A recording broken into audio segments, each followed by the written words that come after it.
وكان 10 كان حاجة سقوط عنها إن دي سida hore u sheegay haddaa haysatid laba equation ama laba wax aad raadinaysid waa inaa laba equation heshid sidaa u heshid labada wax anoo hadalkayga yar bal example ku bilaabo waxaa haysataa labo loo qeybiyo 3x lagu daray ya loo qeybiyo oo 4 ah oo lamid ah labo example-ka labaadna waxaa waaye x oo 4 loo qeybiyo lagu daray ya oo 3 loo qeybiyo oo lamid ah 3 waxaa haysanaa laba equation waxaa raadinaynaa laba wax okay waa wadi karnaa howsha ama equationka koowaad horta saa u heshid waa inaa ama ya-da gooni u istaajisid ama x-ka aa gooni u istaajisid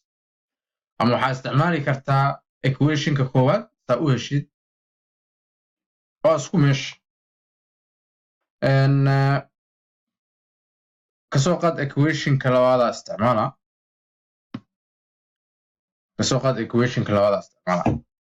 okay waxaa rabaa inaa x-kan gooni u istaajiyo waxaa dhaha x loo qeybiyo 4 oo lamida 3 laga jaray ya loo qeybiyo 3 afaraa labada dhinac ku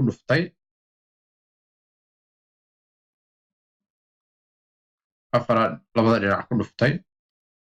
afarta haddaa inta ku dhuftay ama xaggaas ku dhufta isku meeshay inkastoo qoyska waxa ku jira ku dhufanaysa marka x waxay la mid tahay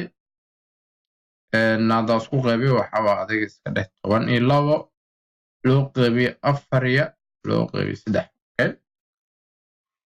okay x-ka wuxuu la mid yahay saas waa equation kale soo ma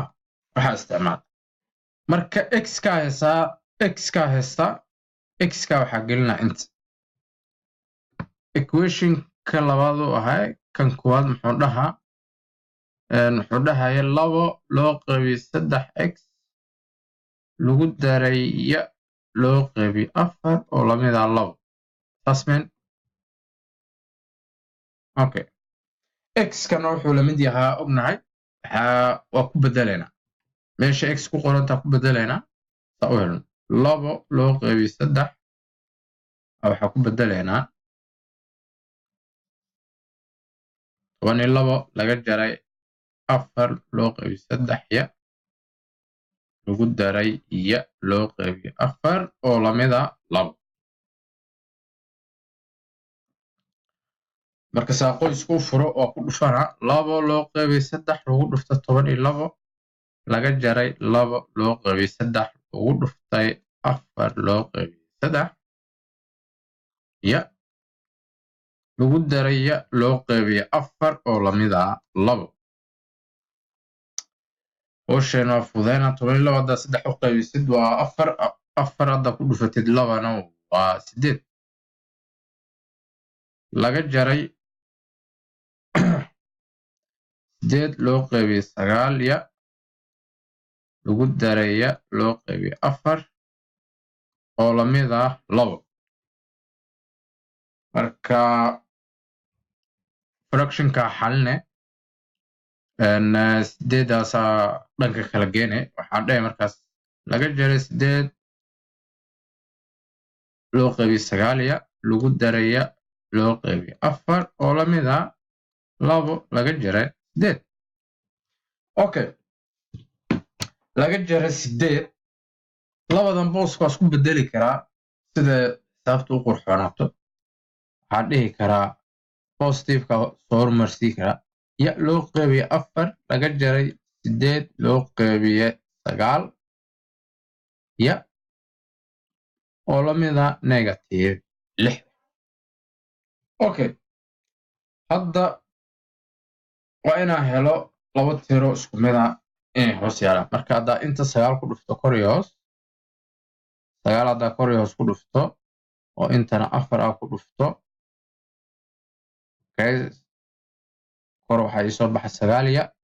loo qeybiyey 36 laga jaray 32 loo qaybiyay 36 saas ma oo ya oo lamida negative kay example-ka aad u dheer yahay fraction-ka ka dhiga 9 laga jaro 32 tirada ku soo baxayso waa tiro oo negative waxaana la mid tahay negative 23 loo qaybiyay 36 ya oo la mid ah negative 6 okay sa u sii xaliyo waa ina 36 labada gees ku dhuftaa 36 labada gees ku dhuftaa waa ka seesin caadi ahaanta 23 ya oo la mid ah oo tiro weyn 6 lagu dhufto 36 waaye 216 oo negative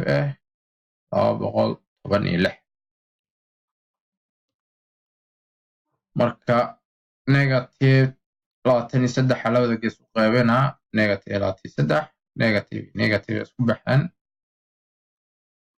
ya-da waxay la mid tahay 216 loo qaybiyay 23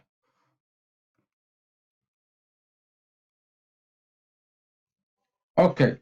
ya-deena waa halahaas example-ka aad u dheer yahay x kana waxaan dhahnay waxa waaye 12 laga jaray 4 lagu dhiftay loo qaybiyay 3 x waxay la mid tahay dhahnay 12 laga jaray 4 loo qaybiyay 3 ya maaha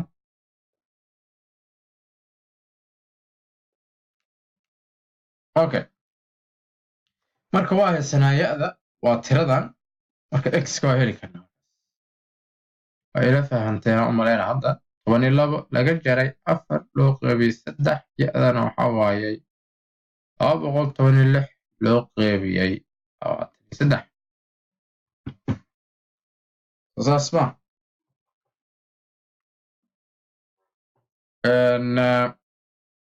markii aan isku dhuftay 12 216 lagu dhuftay 4 waxa waaye 864 loo qaybiyay 69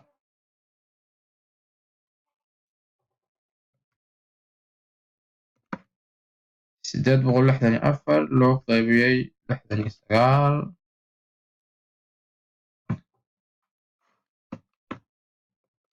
12 laga jaray 864 loo qaybiyay 69 adi jawaabtu waxay soo baxday laga jaray 12 loo qaybiyay 23 macna x ka wuxuu la mid yahay hadda laba jawaab haysanaa ya-da waxay la mid tahay 216 loo qaybiyay 23 x kana wuxuu la mid yahay laga jaray 12 loo qaybiyay 23 marka example-kan aad u dheer yahay waa hal example ku noqnoqo fiiri isku dayna fahantid kor iyo hoos waa isku meeshi isku qaacidada looga shaqeyna waxa dhibka keena waa fraction haddii fraction lahaan lahayn sida videoga hore arinku fudaala insha Allah videoga soo socda oo kalena waxaa ka dhigaynaa 3 wax aan ogeyn x y iyo z aqdara insha Allah ay qalan ku video